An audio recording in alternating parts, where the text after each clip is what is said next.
ولد يا ولد يا ولد، الوان 3 صح، الوان 3 صح.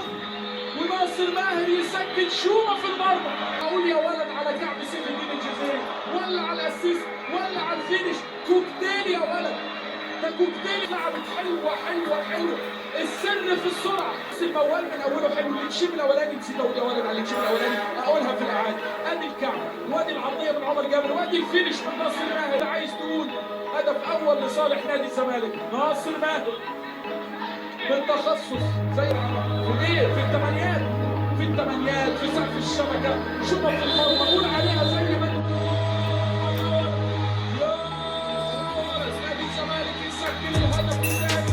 الزمالك اللي يصعب المهمه اكثر. ابراهيم الضاي يعمل الاسيست بعد الشوط الاول، هو اللي يعمل الاسيست ويسجل الهدف الثاني في لقطه كنا بنبحث فيها عن التمريرات، بنبحث عن محمد شحاته ومصطفى شيبه ضيع كره هدف ثاني.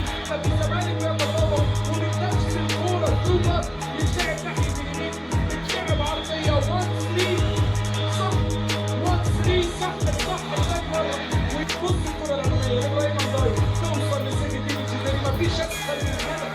كلمه السر للتمريره. يا ولد يا عبد الله، يا ولد يا عبد الله السعيد. تمريره حلوه على تمريره عبد الله حلوه، ولا تمريره ابراهيم الضاي احلى، ولا الفينش من سيف الجزيري